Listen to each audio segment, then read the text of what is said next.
My husband kidnapped his colleague. He came into the room when I found out the truth. Now I'm in the trunk of his car. Charlie and I have been together for a full decade, married for 6 years, and for a long time, I believed I understood the depths of his heart. Our routine was never the stuff of epic romance, but rather a quiet, steadfast companionship that carried us from the bright flush of our college days into the day-to-day realities of adult life. Over time, we learned each other's habits, discovered what comforted or irritated the other, and more or less found a balance that let us face the world together. In those early years, if someone had asked me who Charlie was, I would have said, he's someone who notices the tiny details nobody else catches. Maybe it was his programmer's mind, but he was always watching for small patterns, the subtle pulsing of a fluorescent light or the slight pitch variation in a friend's laugh. He had a wry sense of humor, never too loud or flamboyant, but if you paused to listen, you'd find him offering some clever aside that drew soft laughter. For almost 10 years, I felt I could rely on him completely. I never once doubted his loyalty or his kindness. It never crossed my mind that he would be capable of waging a months-long campaign of harassment against anyone. But a few weeks ago, he came home in the middle of the workday, looking like he had been through a war zone. His eyes were bloodshot. His hands trembled as he slid them over the kitchen counter. He told me he'd been fired for harassing a coworker. He dropped that information on me as if it were an insignificant aside, as though we were talking about an overdue library book. In those first moments, I couldn't process it. My brain stuttered, trying to piece together how my introverted, even-tempered husband could have done something that serious. He explained that the co-worker's name was Beth, someone he had never mentioned before, a junior engineer at his company. The story he offered initially was thin and incomplete. She was terrible at her job. She had some sort of fling with a man we both knew, a senior engineer named Darren, and Charlie was fired because lawyers said he had harassed her. He wouldn't go into specifics. He shut me out with single-syllable responses, his eyes darting away whenever I pressed him. And the more he clammed up, the more my mind raced. I'd never known Charlie to harbor grudges, let alone act on. For him to lose his job so abruptly, to be told that Beth could have pressed charges and only chose not to, it implied something with real malice behind it. The weekend after he was fired, our home was eerily quiet. I work remotely, so I was there all day, pacing around while Charlie barricaded himself in the bedroom or parked himself in front of the computer to play video games. By Sunday, he was a silent shadow, a figure hunched in a desk chair, eyes glued to a screen, withdrawing into some inner world where I couldn't follow.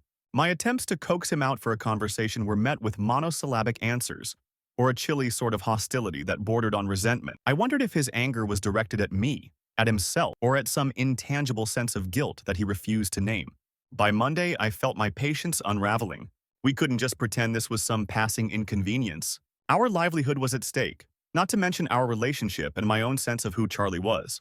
I confronted him early in the morning, found him still playing video games at 5:30, looking exhausted. At first, he was dismissive, but I refused to let it go. Someone online had suggested that if he wasn't comfortable talking, maybe he could send me a written explanation. I presented that idea to him, hoping we could find a path toward understanding each other. He offered me a mocking half-laugh and said something like, "The paperwork is in my car. Go read it if you want." When I asked him to get it so we could go through it together, he said, "You're going to believe what you want anyway," and stalked out to the driveway. I followed him there, my heart pounding with confusion and dread. He dug into the glove compartment, flung a stack of papers in my direction, then started the engine and pulled out of the driveway without a backward glance. It took me a moment to register what had happened, then panic set in. I had no idea where he was going or whether he might do something drastic.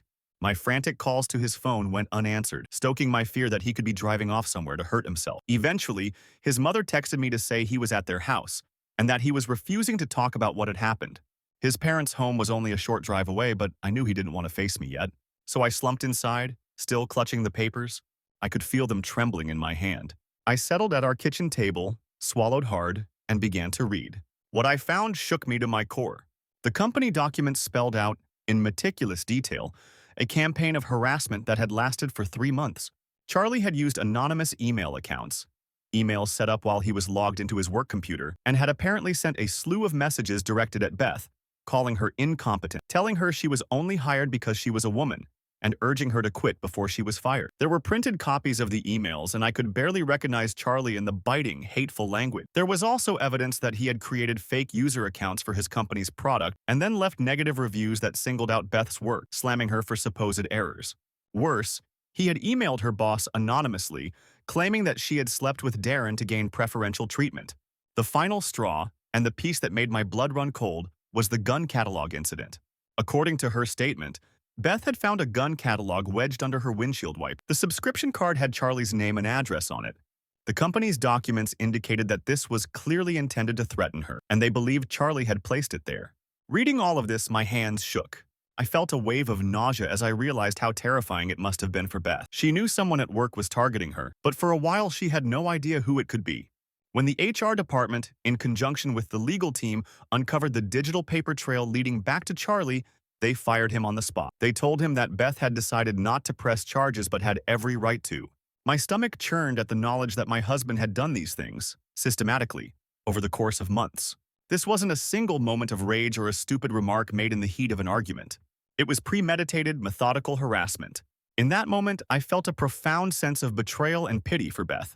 She must have been living in fear, wondering if the threats would escalate, questioning every time she walked into the parking lot after work if something else would be waiting on her car. And it had been Charlie all along. My Charlie, the man who once drove an hour to pick up my favorite pastries after I had a bad day. I had no idea how to reconcile the sweet, thoughtful man I'd known with the callous, angry person who wrote those emails. How could he hide that darkness from me for so long?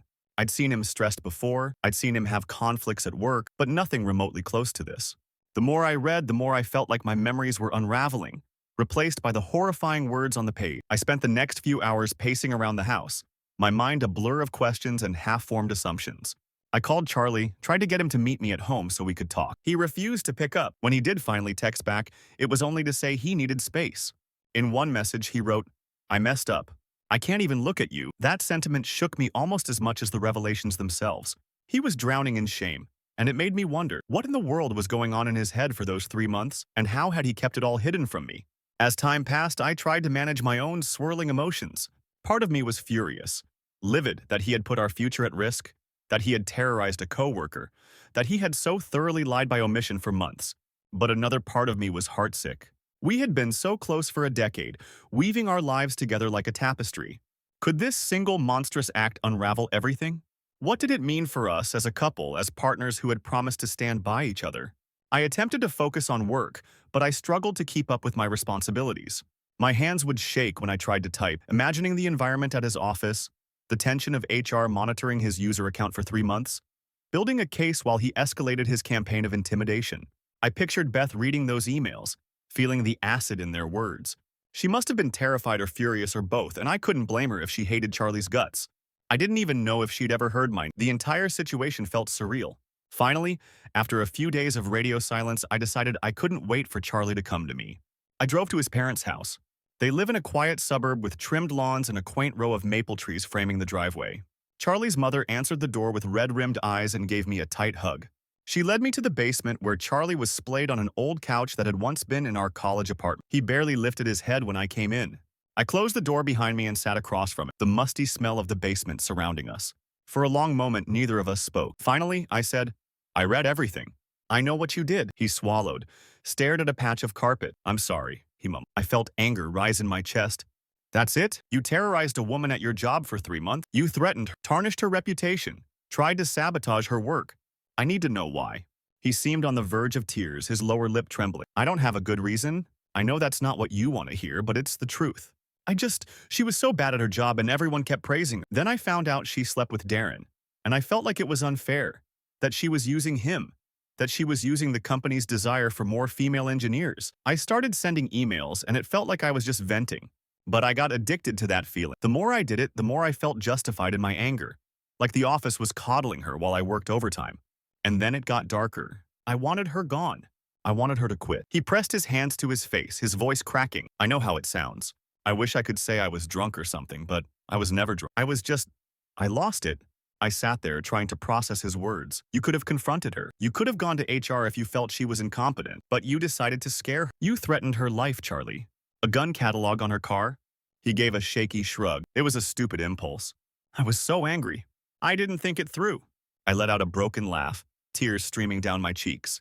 You did it for 3 months, though. That's a long time to act on impulse. My voice cracked under the weight of betrayal. I wanted to reach out and shake him, to scream, to demand that he return to being the man I once believed him to be. All he could say was, "I'm sorry," over and over like a mantra of regret. I didn't doubt he regretted what he had done. I just had no idea if I could ever trust him again. Eventually, we ran out of words. He promised me he would seek therapy. He said he knew he needed help, that something had snapped inside him, and he needed professional guidance to make sense of it and ensure it never happened again. I returned home alone, carrying the weight of the day's revelations like a heavy cloak. Our dogs ran to greet me at the door, tails wagging, oblivious to the heartbreak unfolding in our household. As I sank onto the sofa, I felt a deep chasm opening between the life I once had and the precarious new reality I faced. In the following days, Charlie texted me that he had booked an appointment with a therapist. He said he was staying at his parents' place for a while longer because he couldn't face me every day knowing how badly he'd betrayed my trust. I wasn't even sure if I wanted him back in the house. The image of him quietly, secretly sending those poisonous emails haunted. When I tried to confide in a couple of close friends, they were horrified on my behalf, but also left speechless. Nobody knew quite what to say. One friend asked, "How long do you think this has been in him? Did you ever see any signs?" The question stung. I thought back over the years, scanning my memory for moments of cruelty, for red flags that I might have missed. I remembered how Charlie sometimes muttered angry comments about incompetent coworkers, male or female alike, but never once did I see him act on that anger. It was always fleeting frustration, the kind that dissipates after you vent to a loved one. I found nothing that hinted he was capable of sustained malice. Eventually, I decided to reach out to Darren, the senior engineer who had briefly dated Beth. I found his number in an old group text. He agreed to meet at a coffee shop near my home. I showed up early and discovered him already at a small table, looking apprehensive. When we greeted each other, there was a palpable tension in the air. "Are you okay?" he asked softly as we sat down with steaming mugs of coffee. "I don't know," I admitted. "I'm still reeling." "What about Beth? Is she okay?" Darren sighed. "She's shaken, obviously, but she's strong. She's working remotely more often. HR gave her permission to avoid the office if she felt unsafe. I think she might be transferring to a different department." I wrapped my hands around my cup, searching for warmth. "Why do you think Charlie did it?" He grimaced. "I wish I knew. He never showed any sign of that kind of hatred. He seemed content, always joked around in meetings. I didn't even realize he was mad about me seeing Beth. I mean, we're both single adults. It wasn't like we were flaunting it in the office. We kept it quiet until it fizzled out." I nodded, remembering how Charlie had dropped that detail about Beth sleeping with Darren, as if it was key. "He said he thought she was incompetent, that the company was coddling her, that she was using you to get ahead." Darren shook his head emphatically. "That's nonsense. She might be junior, but she's bright. She's learning. Everyone makes mistakes starting out, but she's far from incompetent." He looked away for a second, his brow furrowed. What he did was terrifying, not just some petty gossip. "You realize that, right?" "I still can't believe it." "We all liked him." I swallowed down the lump in my throat. I can't believe it either. When I left the cafe, the sky was overcast, matching the heaviness in my heart. Everything felt gray and uncertain. My thoughts drifted to Beth again, and I silently wished there was some way I could apologize on Charlie's behalf, even though it wouldn't fix anything. She deserved peace and safety at her job. In the days that followed, I struggled with the question of whether to stay in the marriage or to walk away. Charlie and I had been partners for 10 years, but it was like I was seeing a total stranger. Still, he seemed remorseful, truly devastated by his own actions. I asked myself, did that remorse matter enough to try to salvage what we had? Or was the damage irrevocable? Charlie began therapy sessions with a focus on anger. He told me over the phone, our first real conversation after that confrontation in his parents' basement, that the therapist was helping him uncover layers of resentment he'd never acknowledged. He spoke about feeling overshadowed at work, believing he was underappreciated despite his long hours. He said it was like a poison that built up in him over time, until it finally erupted, unfortunately directed at Beth. I asked him point blank, "Why a woman, though? We both know you've had lazy male colleagues before. You never tried to sabotage them, right?" He hesitated. "I know it looks like I'm sexist. I don't think I hate women in tech. But in my head, it became this narrative. The company was desperate to diversify, so they hired her, they protected her, they forgave her mistakes. I started seeing her as a symbol of everything I resented, even though it wasn't fair or logical." He sighed. "I'm ashamed. I wish I could go back in time and fix it." "That doesn't help, Beth," I replied, voice tinged with bitterness. He knew it too, and I sensed the shame in the way he had no comeback. As more days slipped by, I decided I needed counseling myself. My emotions were all over the place. Rage, sadness, guilt, confusion. Sometimes I blamed myself for not seeing the signs. Sometimes I felt angry with him for upending our stable life. Other times, I simply felt numb. When Charlie finally returned to the house one evening, it was a cautious reunion. We sat in the living room, the dogs curled at our feet, uncertain whether to greet him with wagging tails or stay on edge. He looked around as though he were visiting someone else's home. His eyes roamed over the photos on the mantelpiece, pictures of us on vacation, snapshots of our wedding day. I wondered if he felt as though he'd lost the right to those memories. He told me, "I'll understand if you want me gone. But if there's any chance at all we can work through this, I want to try." His voice shook with sincerity, and I saw tears in his eyes. I breathed unsteadily. "I want to try counseling together. We need to see if there's any way to rebuild trust. Because right now, I don't feel safe with you, not emotion. I don't know who you are." He agreed without hesitation. And so we began the slow, painstaking process of couples therapy, in addition to his individual work. We told the counselor everything: how Charlie had been fired, the details I'd discovered in the HR documents, the sense of betrayal I couldn't shake. The counselor reminded us that healing from this would require honesty, accountability, and a willingness to confront hard truths. Charlie confessed that he'd initially been relieved not to have to go back to that office where he'd humiliated himself so deep, but his relief was tinged with guilt. He acknowledged he'd hurt Beth in a way that might never fully heal. The counselor asked whether he wanted to apologize. He said he did, but he wasn't sure if it would do more harm than good. Ultimately, Charlie wrote a letter of apology and gave it to HR, with instructions to forward it to Beth only if she was open to receiving it. I have no idea whether she read it. That was her choice to make. In therapy, we also examined the dynamic between Charlie and me. Were there past resentments he never voiced, concerns about his career, or about the distribution of emotional labor at home? The counselor posited that maybe a sense of powerlessness fed into his outburst. Charlie admitted he had never told me the extent of his stress, that he'd buried his anger beneath a veneer of calm until it found a perverse outlet in harassing Beth. During one particularly difficult session, I broke down and asked, how am I supposed to look at him the same way again? He spent months meticulously targeting another human being. That's cruelty on a scale I can't comprehend. It's not just a moment of losing his temper. The counselor nodded empathetically, turning to Charlie. This is the damage you've done, not only to Beth, but to your marriage. The question is, what can you do going forward to demonstrate that you're changed? Charlie's eyes were wet as he said, all I can do is keep going to therapy, keep working on myself, and never hide anything from her again.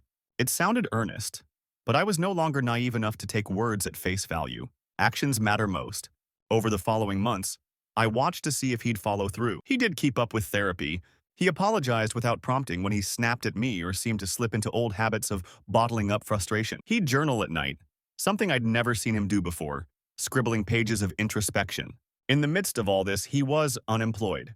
That put a strain on our finances and forced him to consider freelance work. He applied for several positions, but the termination on his record made some places wary. Eventually, he found contract work as a programmer for smaller companies.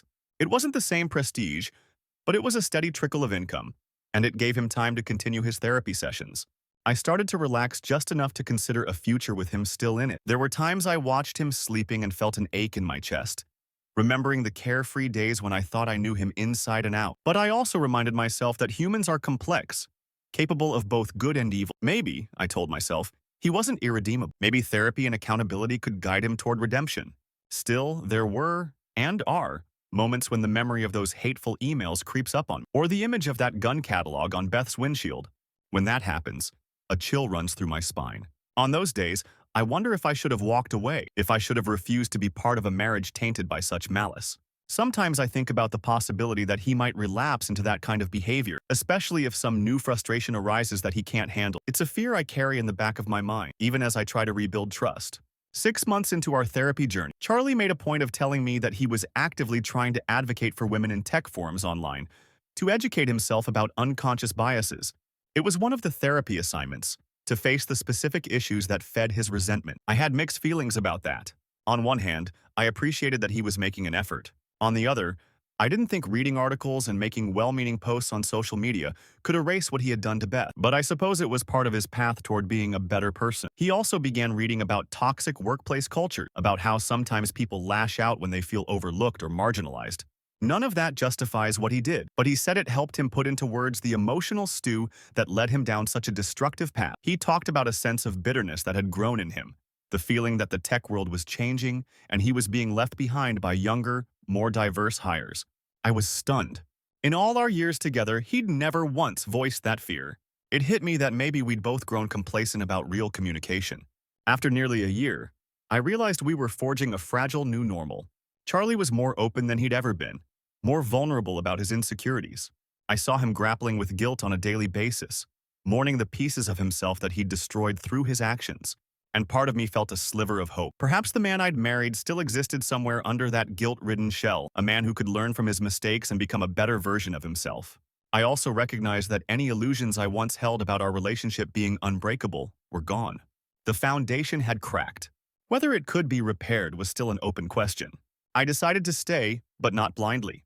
We had an explicit agreement. If he ever repeated any behavior remotely resembling that level of harassment or violence, I would leave immediately. If I ever felt unsafe, or if I felt that his anger was again being channeled into cruel acts, I would be gone. He accepted that without complaint. In time, I heard through the grapevine that Beth was thriving in her new department, working on different projects away from the toxicity of the old team. She hadn't pressed charges, presumably because she wanted to move on with her life without the ordeal of a legal battle. I could only hope she had a strong support network, that she could rebuild her sense of security. A part of me wanted to reach out personally to say, I'm sorry. I had no idea, but I never did. I respected her right not to have any further involvement with Charlie's life or with me. People sometimes ask, why didn't you leave? Or, how can you still live with him? And the truth is messy. On the one hand, yes, he committed an appalling violation against another human being. On the other hand, I see a person genuinely torn apart by regret, working every day to address the underlying issues that led him there.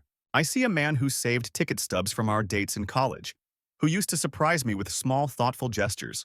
I see a man who nursed me through the flu, who danced with me in our kitchen late at night when a certain song came on. It's hard to reconcile these facets of him, yet they exist within the same person. I can't deny that, so I stay, with caution and vigilance. It's not a neat resolution. Our story isn't one of a triumphant moral victory or a fairy tale redemption. It's an ongoing, complicated narrative in which the shadows of the past remain present, reminding both of us how destructive secrets and suppressed anger can be. Every day, I'm conscious of the fact that I'm choosing to remain in a marriage that was tainted by a serious act of cruelty. Every day, I check in with myself, asking if I still feel okay about that choice. So far, the answer has been yes. Not because I accept what he did, but because I see his willingness to atone and to keep himself from going down that road again. If that ever changes, if I sense a shift in him, a slip back into the kind of callousness that harmed Beth, then I'll have no hesitation in walking away for good. It's a delicate balance, a sort of internal alarm system I've developed to protect my own well-being. For now, we keep going to therapy.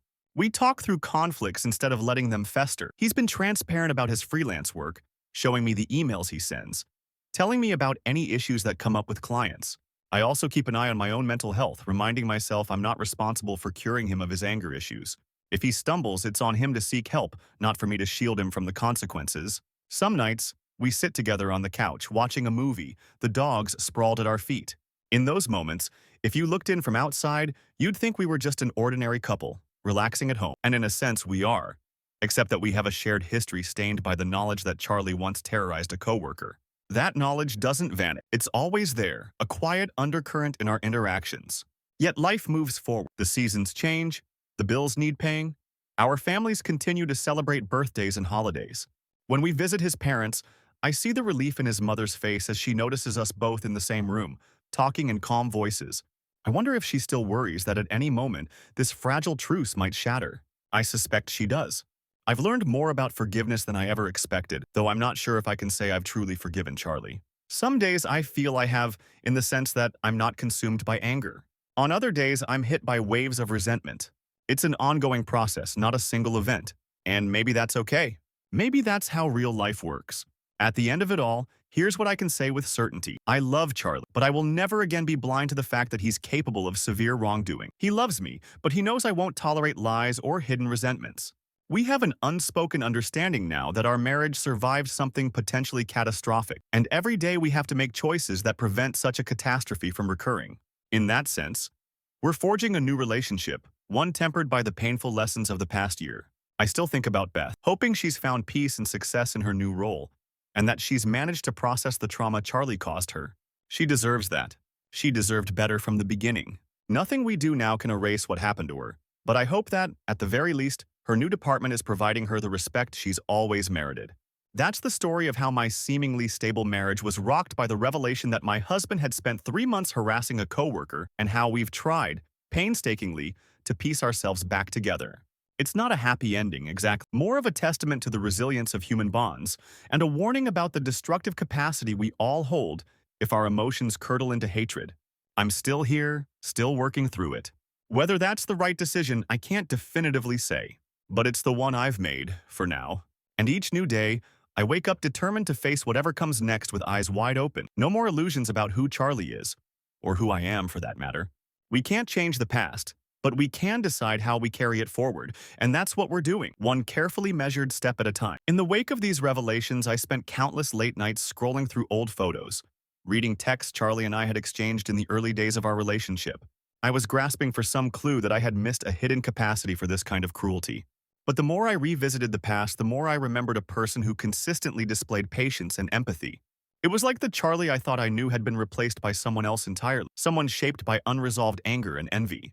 In my mind, I kept wondering if stress or depression might have unmoored him from reality in a way neither of us realized until it was too late. During one particularly restless night, I found an old journal entry I had written just after we got married.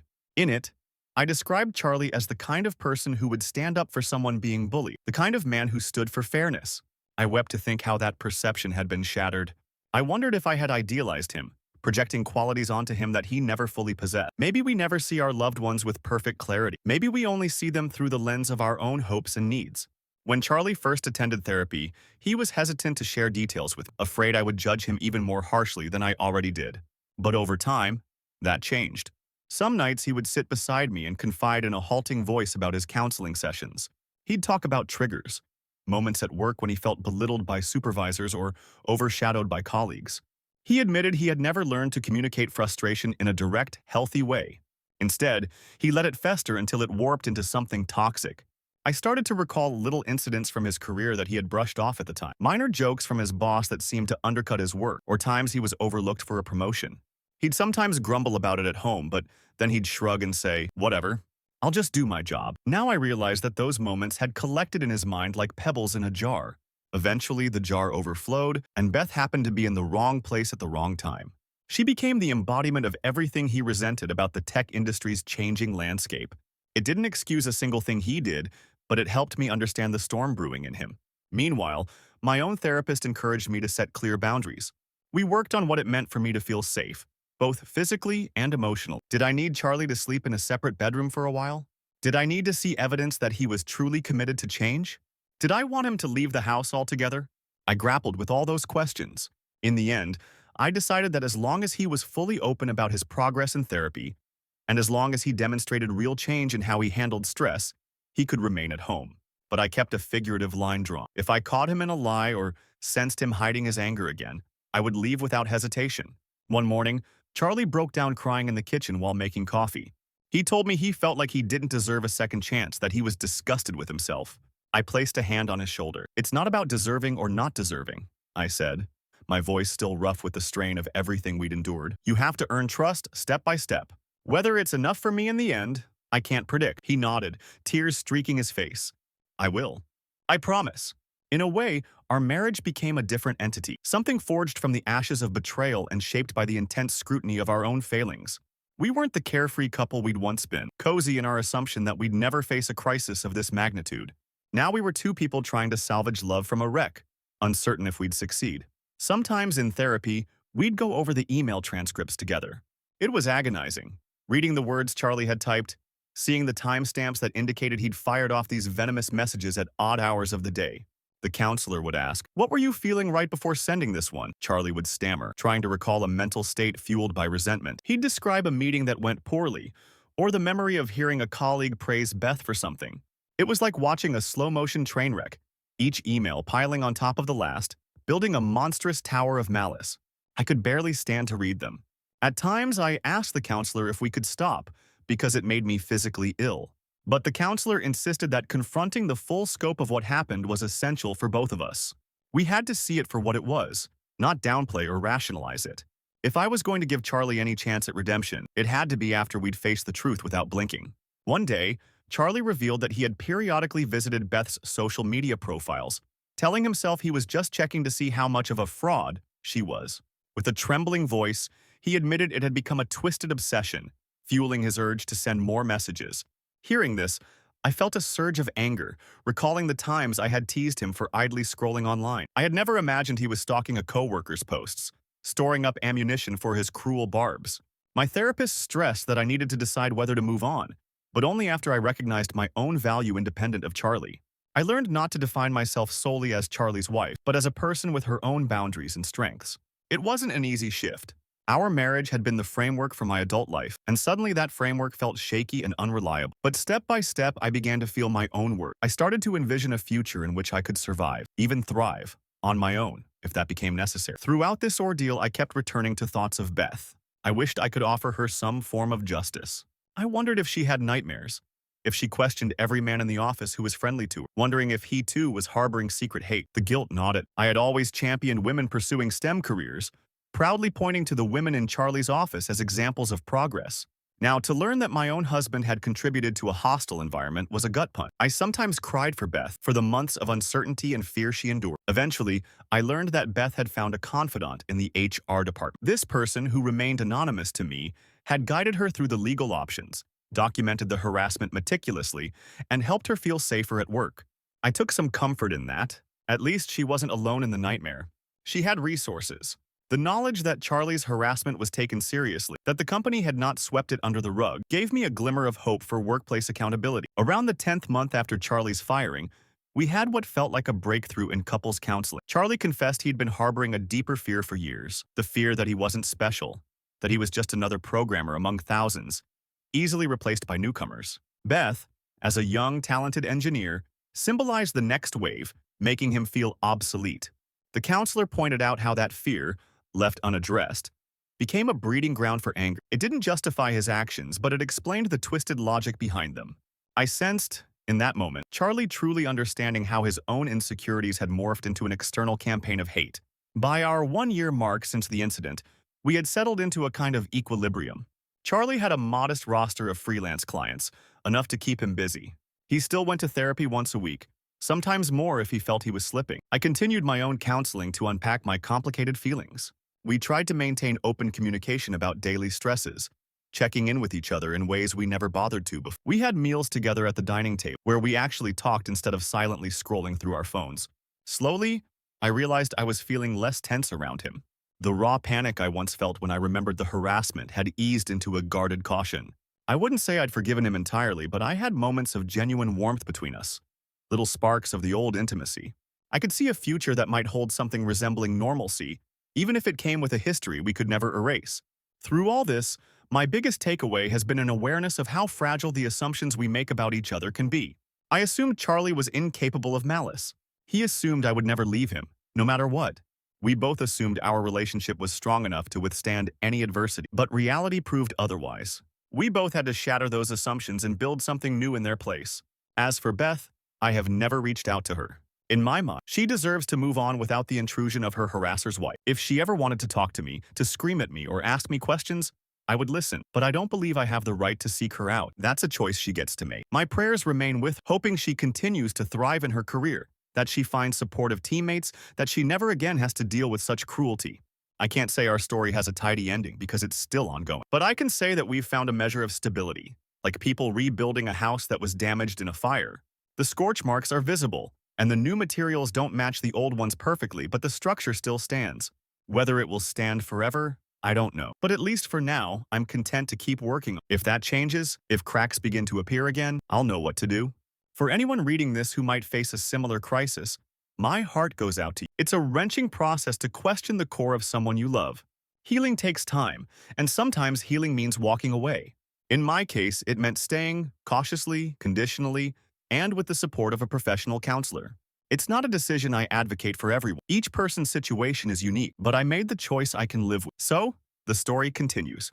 Charlie and I wake up each morning, feed our dogs, brew our coffee, and navigate the day's challenges. He checks in with me about how he feels, and I check in with myself about whether I still trust him.